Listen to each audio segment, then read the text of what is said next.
Kita coba lihat bagaimana ulama dulu mencoba melatih jiwanya. Ini nggak kuat Pak, saya nggak kuat ngikutin ini. Saya cerita aja ya. Imam Syarif Sakti 40 tahun menahan dirinya untuk tidak memakan atau mengkonsumsi sesuatu yang itu bersumber dari syahwatnya. 40 tahun Pak. Percaya karomah nggak? Percaya? Kalau ada orang zikirnya sudah istiqomah, tiba-tiba sejadahnya naik, percaya nggak? Percaya? Oke. Baru saya bacain Pak isinya. Kalau nggak percuma kita berceritain. Ya. Wa ruwiya rajulun jalisan fil hawa. Diperlihatkan satu waktu ada seseorang yang soleh, ketika dia berzikir sajadahnya naik. Jadi cerita sajadah naik bukan cerita 1001 malam doang. Aladin itu emang ada Pak kejadiannya, cuma bukan pakai om jin. Ya. Faqila lahu bima nilta hadza. Wahai Tuhan yang soleh, dengan amalan apa engkau bisa mendapatkan derajat sehingga kalau zikir badanmu langsung naik? Apa jawaban beliau? Taraktul hawa fakhara lil hawa. Mirip ya, taraktul hawa. Aku tinggalkan keinginan hawa nafsu, hawa. Fasakhara lil hawa. Lalu Allah kemudian menundukkan hawa. Hawa itu udara. Bisa melambung kayak avatar. Avatar Eng ya. Tuh pada nonton ya. Sama aja sama bocah-bocah ya. Ya emang begitu kita Pak. Kita terhibur dengan melihat yang sebenarnya imajinasi itu ada ya. Dulu saya punya seorang guru. Guru saya ini tinggal di rumah mertuanya, nggak kelihatan kerja. Mertuanya marah, kesel sama dia, kayak jadi beban. Padahal banyak orang yang menghantarkan rezeki ke sana. Ada yang berobat, ada yang minta doa, ada yang minta ngaji. Ini guru saya nggak pernah ninggalin sholat duha, tidak pernah ninggalin tahajud.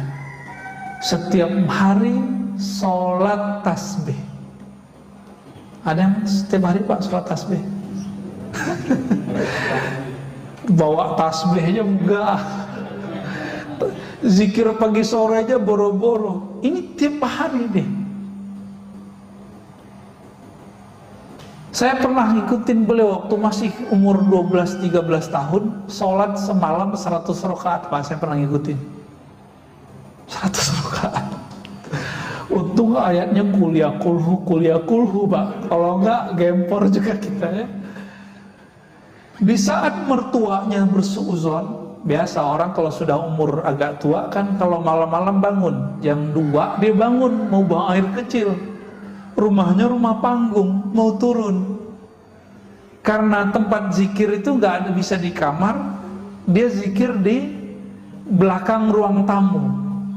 Masuk ruang tamu belakangnya. Ketika dibuka pintu oleh si mertua, dia lihat noleh kiri kanan, kaget. Pas ngeliat ke kanan, itu sajadah udah nyundul ke atas kepalanya. Jadi kepala orang yang duduk di atas sajadah, pas dilihat siapa? Dikira hantu Pak. Ternyata mantunya. Mau pingsan. Semenjak saat itu dia nggak berani lagi menyindir, ya, ngata-ngatain. Di kampung saya itu kata-kata sindiran itu betul-betul dahsyat. Ya, dunia kata-kata di sana tuh. Orang pinter ngomong di situ. Ya. Sampai dosen kita di salah satu kampus di Jakarta, saya tanya, Prof, kok nggak pulang kampung? Oh nggak kuat, nggak tahan sama kritik orang kampung katanya. Udah biasa di sini dicium tangan, ya kan, orang Jawa, orang Betawi, orang Sunda kan, jangankan guru ngaji, guru kimia aja dicium tangannya, ya kan? Tiba-tiba ada ustadz bilang cium tangan sama dengan menyembah guru. nisfus sujud. Dia nggak ngerti budaya, dia coba akal-akalin budaya orang dengan pemahaman yang dangkal. Nah, ini yang kemudian jadi panutan orang hari ini. Nauzubillah min dzalik. Jadi ini kejadian, Pak. Kejadian ada sejadah naik. Tinggal dia jalanin aja terus sejadah sebenarnya. Ya.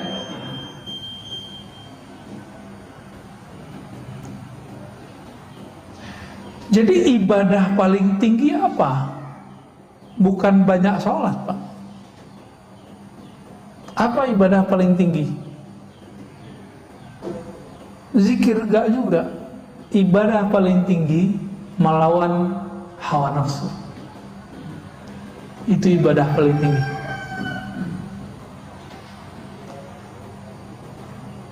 Kalau sudah sanggup sampai ke sana, maka ruhnya kemudian merdeka. Jadi bagaimana cara memerdekakan ruh? Lawan hawa nafsu kita. Itu ibadah badan, ibadah jiwa. Tapi ada ibadah lain, yaitu ibadah ruh. Kalau ruh, ibadah tertingginya apa? Bermakrifat kepada Allah, mengenal Allah Subhanahu wa ta'ala. Itulah sebabnya kenapa orang ngaji satu bab ilmu itu lebih afdol daripada sholat 1000 rakaat. Karena bisa jadi yang sholat 1000 rakaat tidak mengenal Allah, sedangkan yang ngaji cuma satu bab membuat dia mengenal Allah. Ini nanti syuruk nih. Antum yang belum paham juga pasti sholat syuruk duluan, gak mau dengerin ngaji, tinggalin aja. Nanti coba kita lihat aja, Pak. Udah jelas ini lebih afdol dari 1000 rakaat, masih kejar 2 rakaat syuruk. Katanya Ustaz, itu haji dan umrah sempurna. Lah itu kan hadis nggak sahih. Yang sahih kan ini. Itu hadis paling tinggi cuma hasan li ghairihi. Nggak sampai Pak sahih. Tapi kita doyan, kita ini mohon maaf, terobsesi mengejar pahala. Lupa bahwa pahala tertinggi itu ada di ruh. Ruh kita, karakternya cuma satu aja. Dia suka mencari ilmu. Bapak kalau nggak ada ruhnya bercahaya ini nggak akan berani duduk lama di masjid. Pasti takut corona. Ya. Tapi karena ruhnya itu kuat, kita dibentengi Allah, Pak, tenang aja. Allah bentengi. Orang kalau nggak nggak takut corona, apa yang terjadi? Karena hobi dengan nafsnya, rame Pak mall.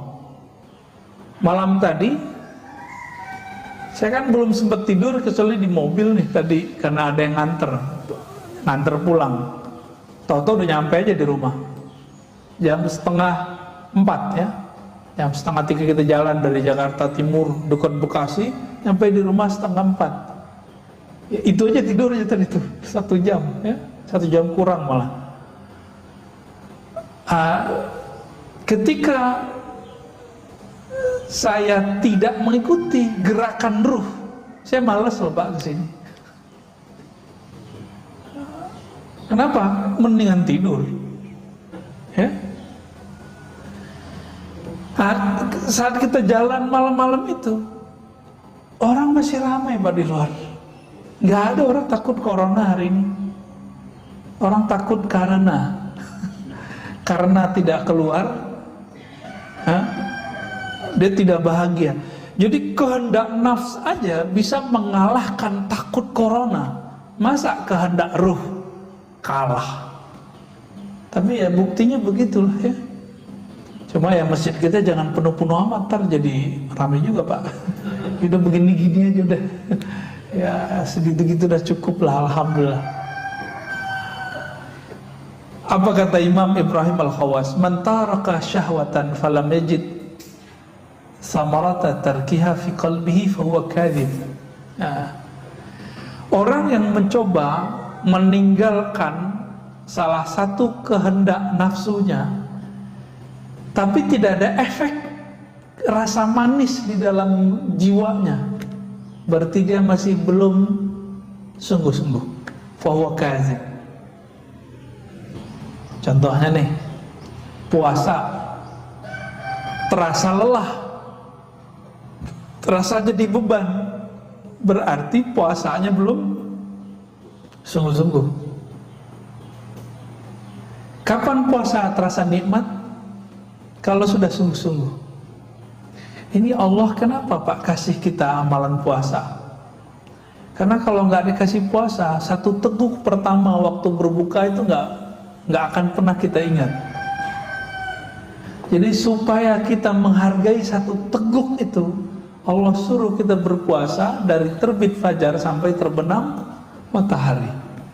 Maka orang-orang yang sering menahan kehendak nafsnya, jiwanya itu, dia akan menikmati hidup di dunia meskipun dapatnya sedikit. Tapi orang yang mengikuti, menuruti semua keinginannya, mau dikasih berapa aja nggak akan puas. Ya.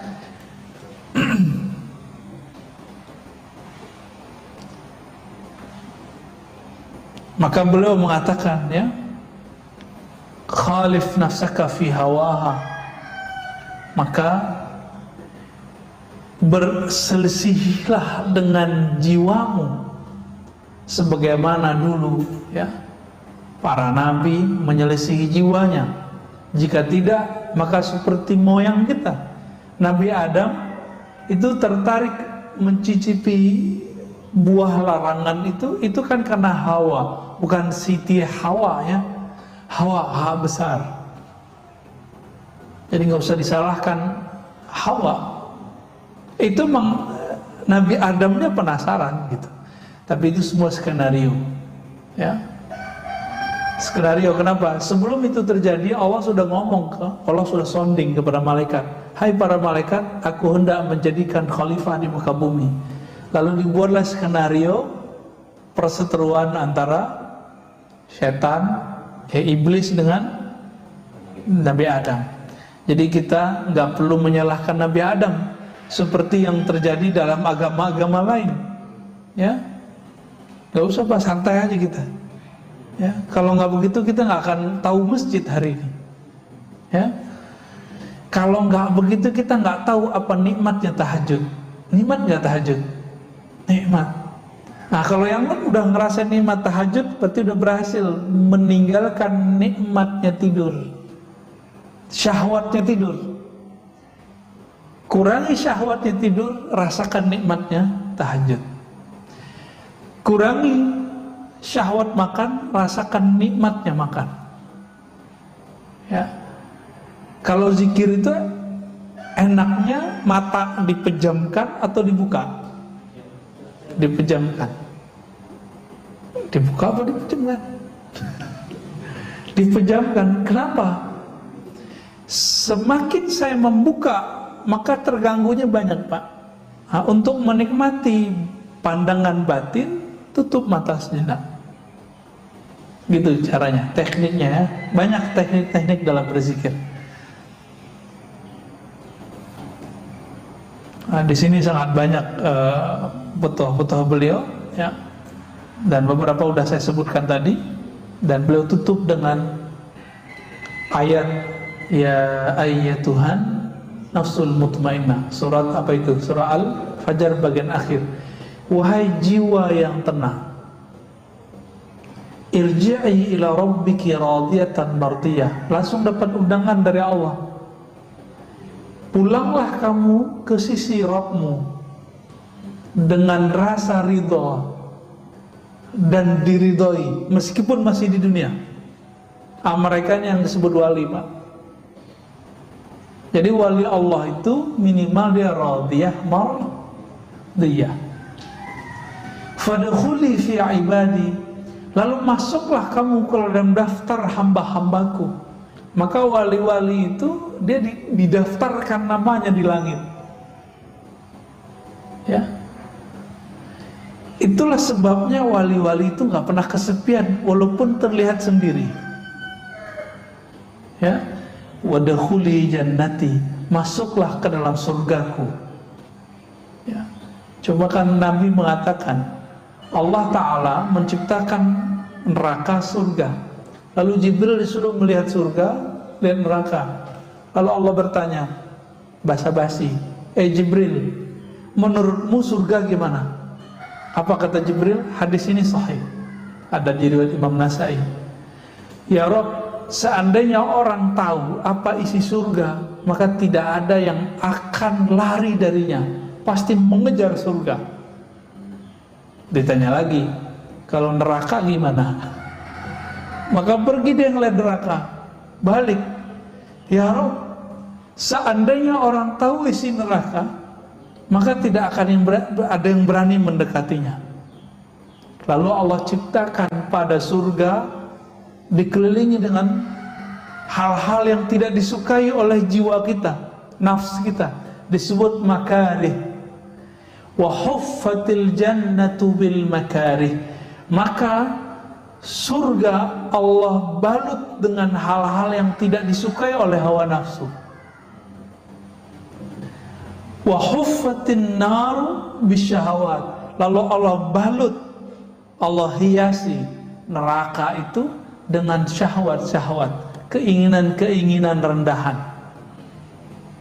Lalu Allah tanya lagi Jibril, apa kata Jibril? Ya Rabb, kalau begini balutan surga, mungkin gak ada yang sanggup memasukinya. Ngelihatnya langsung pergi. Dan lihat lagi neraka, apa kata Jibril? Ya Rabb, kalau begini gak akan ada yang selamat. Tuh bahaya nggak Pak?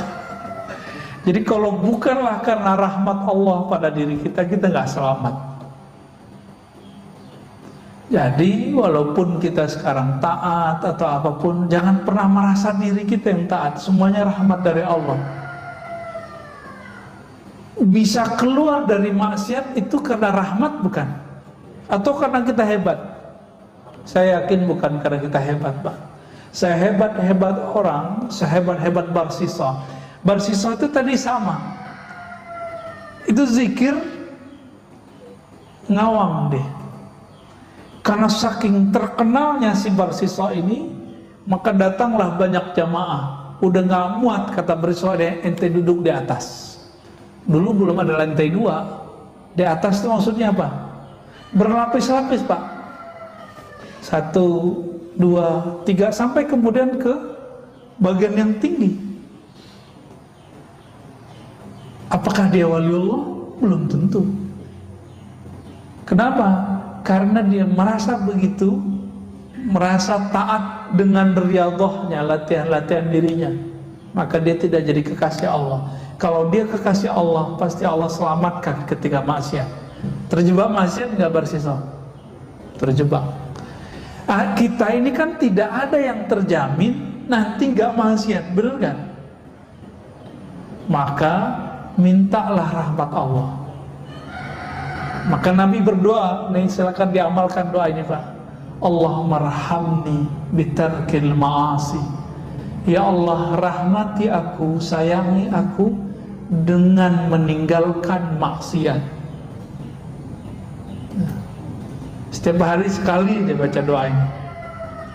Allahumma irhamni bitarkil ma'asi. Kalau bukan karena rahmat Allah, kita nggak sanggup meninggalkan maksiat. Berarti bisa taat karena rahmat Allah juga. Inilah hakikat kalam Nabi. Tidaklah masuk surga seorang kamu kecuali dengan rahmat Allah. Ya, Alhamdulillah Rabbil Alamin. Kira-kira itu Bapak Sulmakan Allah kajian kita. Ada yang mau didiskusikan?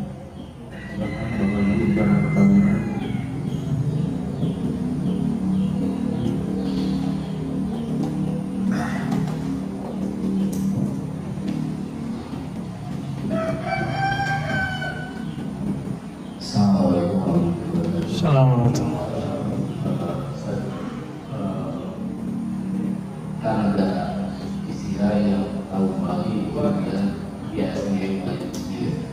Nah, terutama sekarang di daerah digitalisasi dengan nilai informasi ini selama ini interpretasi kewaliannya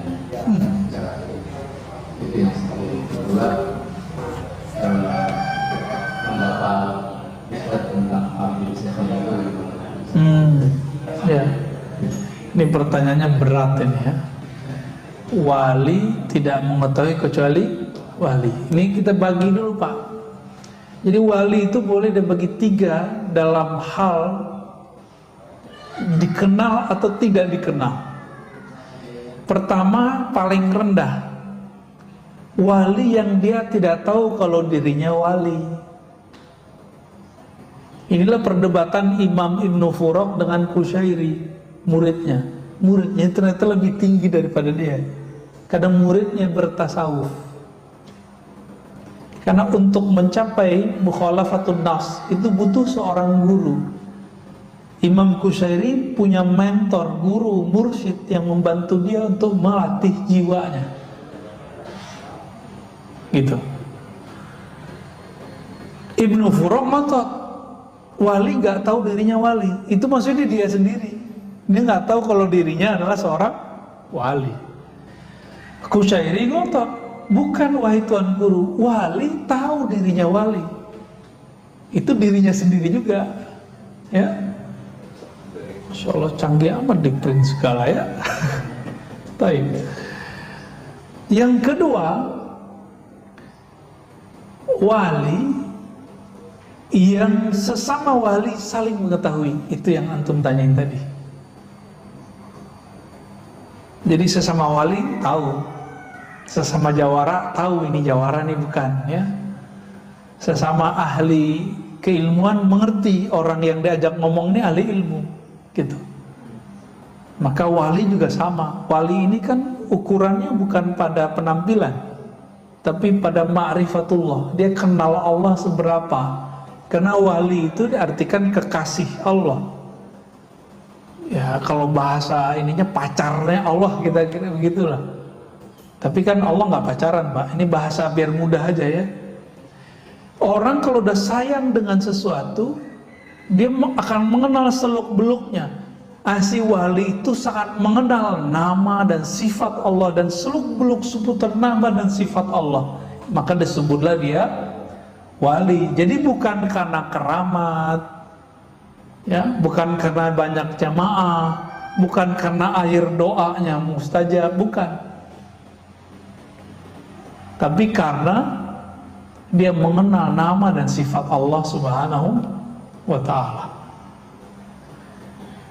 Dan yang ketiga, wali yang dirinya tahu dia wali, tapi di luar sana tidak ada yang tahu dirinya wali kecuali Allah. Disebut dengan rijalul ghaib.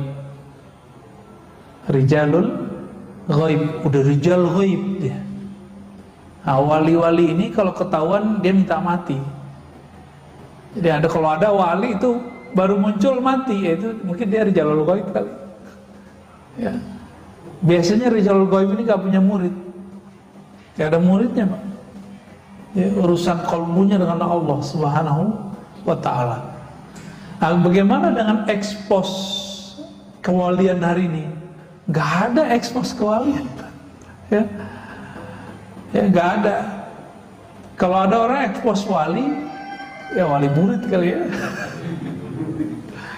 Yang ada itu orang mengekspos keramat, mengekspos gaya-gaya kewalian.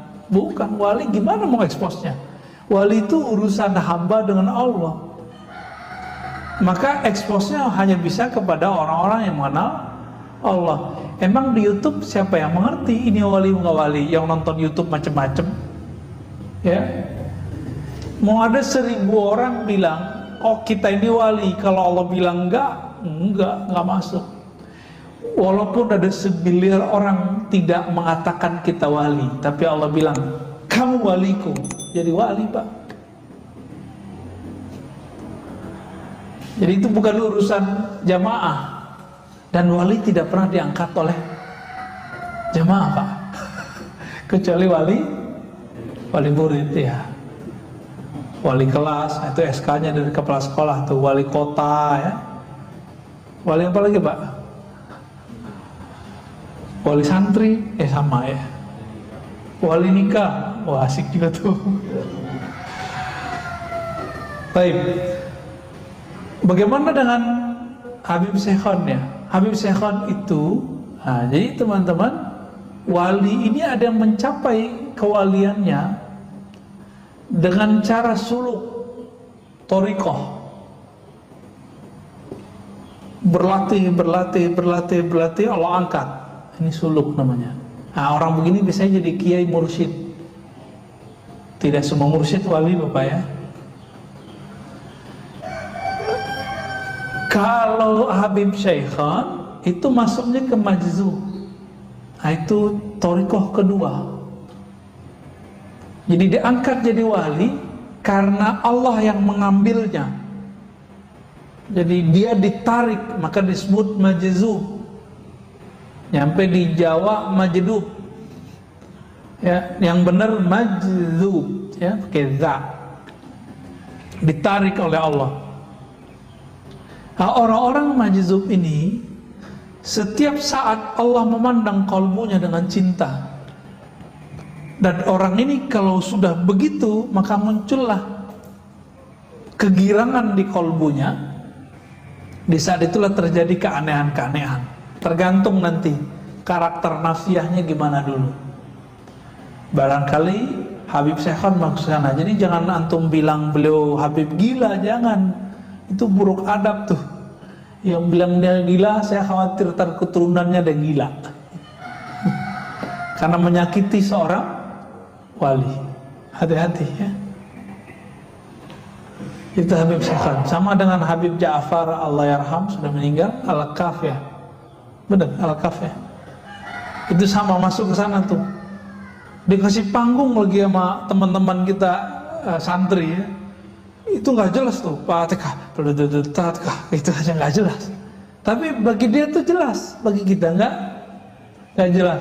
Kalau datang sadar biasanya, dia ngomong kayak orang biasa. Nah, ini namanya ahwal. Jadi ahwalnya kalau datang, ahwal itu artinya kondisi-kondisi rohani yang dia tidak bisa nahan. Kalau Wan Sehon, apa yang terjadi pada beliau? Nyoret-nyoret, Pak. Yang biasa dicoret mobil tuh, orang-orang yang cinta sama mobilnya dicoret-coret mobilnya sama dia, ya kan? Ada yang dicoret bajunya, berarti orang ini suka atribut. Jadi ada organisasi tertentu datang ke beliau sowan, dicoret Pak simbol-simbolnya, karena beliau tahu berhala di dalam kolbu orang ini adalah simbol-simbol itu. Ada yang berhalakan tadi apa? Mobil. Ada yang rumah. Rumah aja Pak dicoret-coret sama dia. Nah, itu kalau Habib Syaikhan lagi datang ahwalnya. Ahwal itu nggak selalu buruk, ada yang baik. Ada saya ketemu wali, kalau datang ahwalnya ini belanja mulu. Kalau dia nggak begitu Pak, bisa gawat ya. Kalamnya nanti bisa kemana-mana. Ada yang diem aja ya. Kalau datang ahwal dikunci pintu, dia diem aja. Ada juga yang begitu. Ya wallahu ta'ala alam. Pertanyaan ya yang Ustaz izin bertanya, bagaimana dari Bu Dewi Yespita, bagaimana cara melawan rasa ngantuk yang sangat kuat saat tahajud walaupun sudah berwudu berulang kali? Ya gimana nih?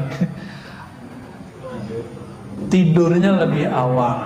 Betul, tidurnya lebih awal, itu satu. Yang kedua, kurangi karbo. Karena karbo itu isinya gula. Kalau dalam tubuh ini banyak gula, glukosa, kita bawaannya tidur terus. Coba mulai konsumsi sehat. Indonesia termasuk nomor 1 pada nomor 2 terbesar di dunia penyakit gula karena karbo Pak. Jadi kalau bukan nggak makan nasi, nggak makan namanya. Coba itu dibuang deh ya. Kalau nggak makan nasi, nggak makan, buang pikiran itu. Emang makan itu doang ya, kan bisa buah ya kan, bisa macam-macam. Itu nafsu yang ngomong, itu nafsu yang dijadikan tradisi, nafsu yang dijadikan doktrin. Nah, jangan ngomong begitu. Roti juga hati-hati loh Pak ya, roti karbo tuh. Jangan banyak-banyak, dikit aja. Dan yang ketiga, hindari maksiat batin. Maksiat batin paling bahaya, sombong, emosional. Nah, pengalaman saya, kalau saya emosi Pak siangnya, malamnya pasti telat bangun. Udah mepet-mepet ke subuh baru bangun. Itu berarti siangnya saya marahin anak saya, atau marahin istri saya Pak. Atau kesel sama tetangga mana gitu ya, atau kita jalan dibela orang, kita balas ngebela orang, itu ngefek semua. Bukan masalah ngebelnya, tapi di sininya nggak beres. Karena di sini nggak beres, ruh kita kelelahan. Karena dia kelelahan, jiwa kita juga kecapean, dia butuh rehat, tidurnya jadi panjang. Maka kalau ngantuk, tidur aja, jangan dipaksain tahajud. Nanti pas ruku baca Fatihah lagi ya. Jadi cukup, jadi kalau yang begini nih, Bu Dewi Yespita dan mungkin teman-teman sebagian, sholat witir dulu sebelum tidur. Sampai nanti sudah jadi habit, baru nanti dipindahin ke akhir malam, jadi tahajud. Ya. Agama kita nggak saklek kok, fleksibel. Khawatir nih nggak bisa witir sebelum tidur, udah habis isya, setelah sholat sunat langsung witir, boleh. Salah satu guru saya namanya Syekh Ahmad Darwis, ahli hadis, habis isya dia langsung witir. Tapi isyanya lama Pak. Dia isya itu baca Quran 2 juz, 3 juz, kadang 5 juz. Langsung pada keok semua ya. Jadi saya nungguin gitu, udah 3 juz nggak selesai beliau ya. Kalau kita juz alpukat udah 1 juz tuh, juz apa lagi, juz mangga gitu ya. Apakah boleh sholat memejamkan mata karena rasanya bisa lebih khusyuk? Memejamkan mata tidak diatur dalam hadis Nabi, tidak juga dalam Al-Quran, tapi masuk ke ranah fikih. Nah, ulama ahli fikih, karena mungkin ada kasus dulu di kalangan para santri, kalau dia pejamkan mata, lagi sujud gak balik-balik Pak. Itu kan kejadian di pesantren. Saya kan 15 tahun Pak tinggal di pesantren, belajar dan mengajar. Itu santri, kalau dia merem, sujud gak balik-balik. Sujud aja, kita udah assalamualaikum, dia masih sujud. Hakon Pak ya, kalau nggak percaya kita lihat. Anak bapak jangan-jangan yang pesantren begitu juga, atau jangan-jangan bapak-bapak ini pernah begitu, ya, pernah ngantuk pas Ramadan tuh subuh-subuh nggak balik-balik pas sujud, ya. Itu terjadi, ya. Jika memejamkan mata membuat tambah syahdu, tambah fokus, maka boleh memejamkan mata. Tapi jika memejamkan mata membuat pikiran kita kemana-mana, maka makruh. Itulah makruh hukumnya. Jadi jangan saklek. Yang paling lucu ada seorang syekh ya, saya nggak usah sebutnya. Bagi dia memejam mata meniru agama lain. Padahal ada hadisnya. Ya, ada hadisnya Nabi kalau ngajarin zikir Sayyidina Ali, salah satu riwayatnya ghammid ainaik, pejamlah matamu lalu bacalah nama Allah di kalbumu. Ada hadisnya. Jadi pejam mata itu bukan urusan menyerupai. Kita tahu hadis apa enggak, ya. Jadi boleh dengan syarat itu, makruh dengan syarat yang tadi, ya. Pak Ahmad Romli, dalam beberapa kondisi kita terkadang belum bisa berzikir secara fokus karena beberapa kesibukan sehari-hari. Apakah zikir hanya dengan lisan tanpa menghadirkan hati dapat bermanfaat? Ya, orang sholat nggak khusyuk lebih afdol daripada nggak sholat. Ya. Sepakat? Ada yang nggak sepakat? Orang zikir masih melayang-layang itu lebih utama daripada nggak zikir. Nah, Ibnu Athaillah itu berkali-kali ya, mengatakan, tetaplah zikir meskipun kamu masih lalai di qalbumu, karena siapa tahu nanti Allah akan turunkan kalimah di lisanmu jatuh ke dalam qalbumu. Kalau sudah jatuh ke kolbumu, Allah angkat derajatmu. Dari masuk ke kolbu, nanti Allah buat kita yakzah, sadar. Sadar, hadir. Dibaca ini yang punya nama hadir terasa dalam diri kita. Begitu terus naik. Itu beliau ingatkan. Bagi Allah semuanya mudah. Ya, bagi kita yang susah, karena kita mikirin pakai ini. Jalan ini Pak zikir, cuma mesti berguru.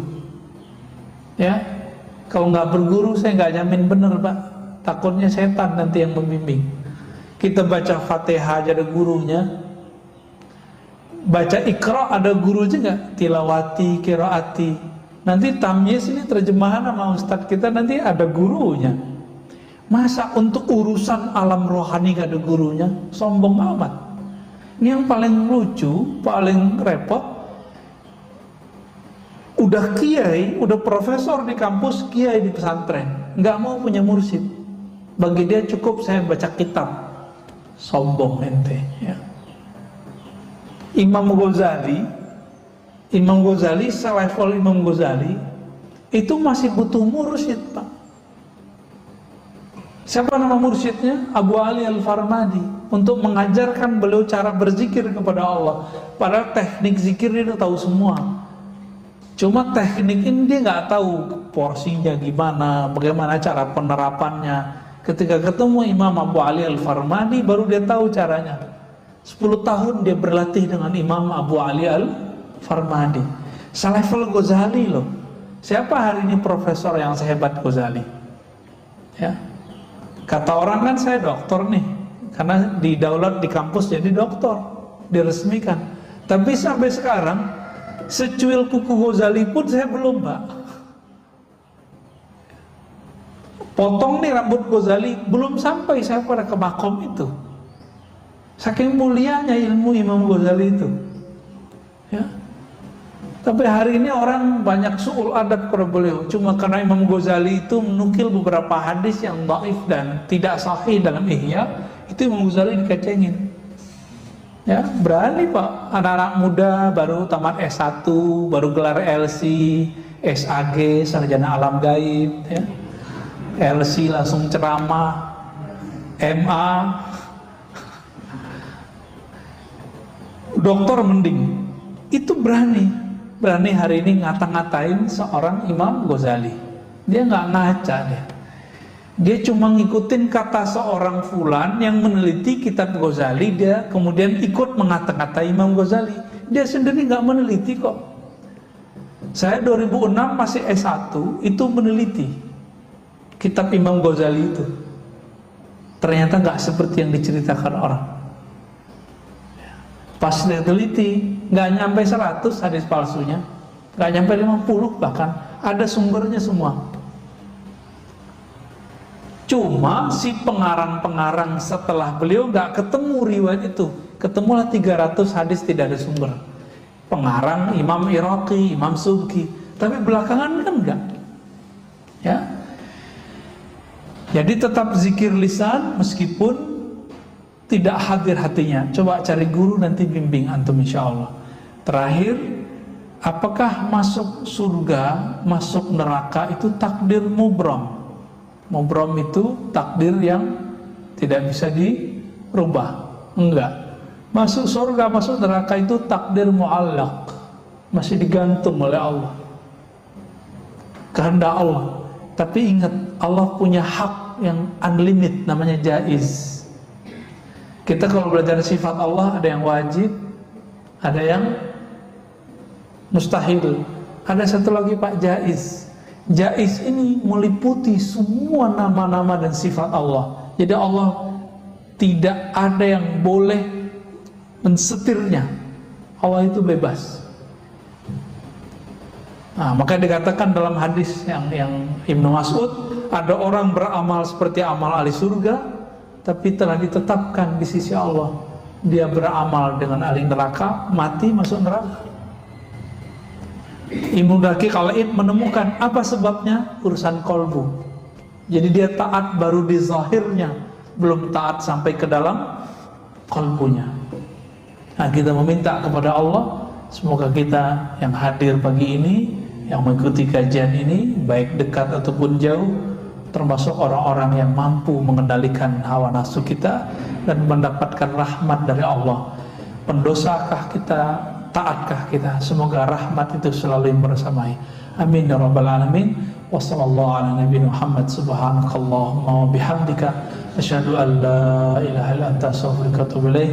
Wassallallahu ala nabiyina Muhammad walhamdulillahi rabbil alamin.